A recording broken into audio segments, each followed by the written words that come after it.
अच्छा अकील बताइएगा, वफाकी काबीना का इजलास भी हुआ, पीएम साहब ने क्या बताया है मुज़ाकरात के हवाले से, राब्तों के हवाले से? देखिए, इसमें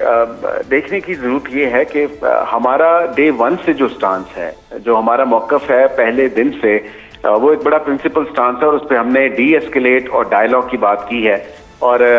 मेरे ख्याल से शाज़िर नाज़िर ही कोई ऐसा मुल्क हो, शायद ही कोई ऐसा मुल्क हो जिसकी ताल्लुकात इन हालात में दोनों ममालिक के साथ इतने अच्छे बामी on the basis of mutual respect और एक एतमाद के ताल्लुकात दोनों ममालिक के साथ, वो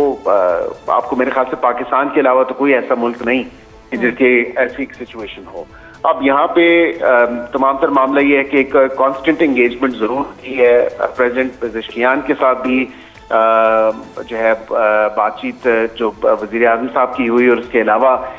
जो अब्बास अरागची जो उनके वज़ीर ख़ारजा हैं, उनकी भी deputy prime minister foreign minister Ishaq Dar साहब के साथ जो बातचीत हुई, तो एक एंगेजमेंट तो है और एंगेजमेंट रही है। और मेरे ख्याल से क्योंकि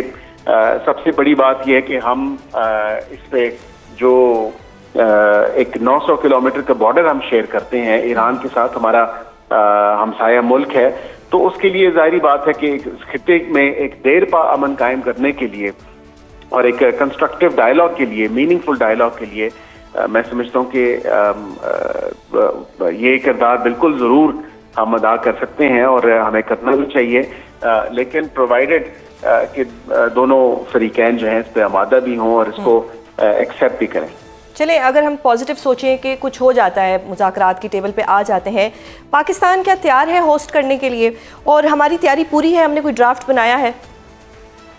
नहीं, देखिए, ये तो बहुत आगे की बातें हैं। अब जहां तक आपने कहा कि पाकिस्तान तैयार है, तो हमने बिल्कुल वजीर आज़म की अपनी जो स्टेटमेंट है वो वाज़ेह तौर पे ये इस बात का अदा करती है कि हम उसको खैर मकदम करते हैं और हम उसको वेलकम करते हैं और बिल्कुल दो टोक जो है बात पूरी अवाम के सामने है। आज एक आला सतही इजलास जरूर हुआ जिसकी सदारत जो है वजीर आज़म ने की इस हवाले से, और वो तमाम सा चीज़ें खित्ते की जो सूरत हाल है उस हवाले से, जो इस जंग के हवाले से, जंग बंदी के हवाले से तमाम तर मामलात हैं वो सामने आए। लेकिन उसके साथ मैं ये ज़रूर कहूँगा कि देखिए, दोनों तरफ से जो है जो बातचीत होनी है उसमें जो चीज़ें सामने आनी हैं वो अभी फिलवक़्त बड़ी अर्ली स्टेजेस पे हैं, और हतमी बात जो है वो अगर ये मुज़ाकरात का अमल शुरू होता है, दोनों फरीकैन की हमादगी होती है, तो फिर उसके साथ बिल्कुल हम उसमें जो किरदार है जो सालिस का वो अदा करेंगे। तो अभी फिलवक़्त कुछ कहना कबल अज़ वक्त है। और पाकिस्तान की क्या असेसमेंट है कि हमादगी का क्या टाइम फ्रेम हो सकता है अगले चंद दिनों में? ये एक ऑनगोइंग प्रोसेस है और मीडिएशन में कोई टाइम लिमिट नहीं होती, सालसी प्रोसेस में कोई वक्त की कदर नहीं होती, लेकिन कोशिश यही होगी कि जितने जल्दी, जितने खुश उसलूबी से तमाम तर मामला जो हैं वो अगर आमादगी होती है और अगर ये मामला आगे बढ़ता है तो वो हो, क्योंकि ना सिर्फ ये इस खित्ते के लिए बल्कि पूरी दुनिया के लिए जो है ये बड़ी एक खुशाइन बात होगी, क्योंकि तेल की कीमतें, एनर्जी की कीमत जो है, गैस की, ये बाकी चीजें देखें, उसी सब चीजें उसके साथ एसोसिएटेड, और ये आपकी जापान से लेके साउथ अमेरिका तक जो है तमाम तर मामला, तमाम ममालिक जो हैं इससे इफेक्ट हुए हैं बाशमूल पाकिस्तान। तो इसमें देखने की जरूरत है कि अगर ये हमें अल्लाह ताला के करम से अगर हमें मौका मिलता है सालसी किरदार अदा करने का, तो बिल्कुल ये पाकिस्तान की एक सफारती जो है वो बहुत बड़ी अचीवमेंट होगी। और इससे पहले भी अगर आपको याद हो तो पहले भी हेनरी किसिंजर जो प्रेसिडेंट थे यूएस के, वो, और उसके बाद फिर निक्सन,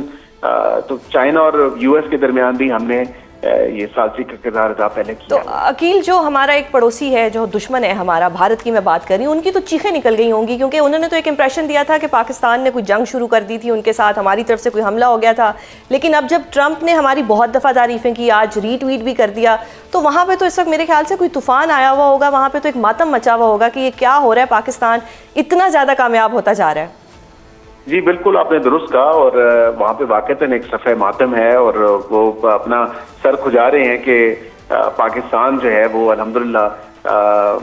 फतह की जो है कामयाबियाँ जो है उससे हमकिनार हो रहा है। और जाहिर बात है पाकिस्तान की जो है एक बड़ी प्रिंसिपल पोजीशन रही है, और जो सफारतकारी के हवाले से भी जो अल्हम्दुलिल्लाह ग्राउंड हमने गेन किया है वो वाज़ेह तौर पे आपके सामने है। अब मोदी जो है वो अगर मुल्क मुल्क फिर के खाली जो है वो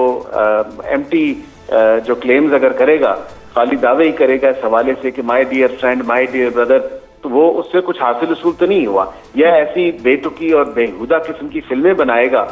जो वो दहशतगर्दी करता है दूसरे अपने हमसाया ममालिक में, या जिस तरह दहशतगर्दी को अपने फरोग देता है, परवान चढ़ाता है, तो वाज़ेह तौर पे आपके सामने है कि वो पर उस हद तक फिल्मों की हद तक रह गए हैं। असल सिफारतकारी जो है वो उसमें बहुत पीछे रह गए हैं। और वाक़तन अल्लाह ताला ने ये एजाज़ जो है अल्हम्दुलिल्लाह, और ये पाकिस्तान को जो के नाम जो अल्हम्दुलिल्लाह फतह की है मार्का हक के बाद, उसके बाद मुतवातिर तौर पे दुनिया के जितने भी ममालिक हैं वो अल्हम्दुलिल्लाह पाकिस्तान के साथ इंगेज्ड हैं, इन टच हैं। तो ये भारत को बड़ी सुटकी का सामना है। अच्छा गिल, बताइएगा कि इस जंग की वजह से माशी असरात भी हुए, पाकिस्तान को भी फेस करना पड़ा। अभी पेट्रोल की जो हाई ऑक्टेन था उसकी लेवी बढ़ा दी गई, 200 उसको कर दिया गया। क्या ये जो एक लेवी बढ़ाने का बम है, इसका अगला निशाना आम पेट्रोल भी हो सकता है? नहीं, मैं देखिए नहीं समझता, क्योंकि अवाम पे जो कम से कम बोझ है वो वज़ीर आज़म की अवलीन तरजीहात में शामिल है। और आपने देखा कि ईद के मौके के ऊपर भी एक समरी मूव हुई थी और उस पर बड़ी एक एक्सपोनेंशियल जो एक लेवी थी या इंक्रीज थी उसमें वो थी जो वज़ीर आज़म साहब ने मुसरत की। और सिर्फ हाई ऑक्टेन पे, क्योंकि हाई ऑक्टेन आम आवाम तो नहीं खरीदती, ये तो देखिए ना वो अफोर्ड जो कर सकता है वही खरीदता है। तो उस पर लेवी बिल्कुल जरूर लगाई और लगनी भी चाहिए कि जो हाई ऑक्टेन डलवा सकता है, जो अफोर्ड कर सकता है, वो फिर उस हवाले से उस हिसाब से उसके पैसे भी देखिए। अवाम पे बोझ नहीं आना चाहिए इस तमाम तर चीज का। और जो कम से कम बोझ है वो वज़ीर आज़म ने जो बिल्कुल कहने जिसके लिए हम नहीं कर सकते थे, जो पास ऑन हुआ, लेकिन अब इंशाल्लाह उम्मीद है कि ये थोड़ा मामला बेहतरी की तरफ जाएंगे तो इंशाल्लाह इन कीमतों में भी कमी आएगी। सही, तो मतलब मैं आपकी इस पूरी बात का मतलब ये समझूं कि पेट्रोल नहीं महंगा होने वाला, आप ये खुशखबरी हमें दे रहे हैं? मैं उम्मीद करता हूँ और मैं दुआ करता हूँ कि हालात जो है वो बेहतरी की तरफ जाएं, ताकि पेट्रोल में इंक्रीज ना करनी पड़े हमें। हालात तो इस तरह के हैं कि अगर ये अल्लाह ना करे कोई मामला, और 25 दिन हो गए ये मामला शुरू हुए और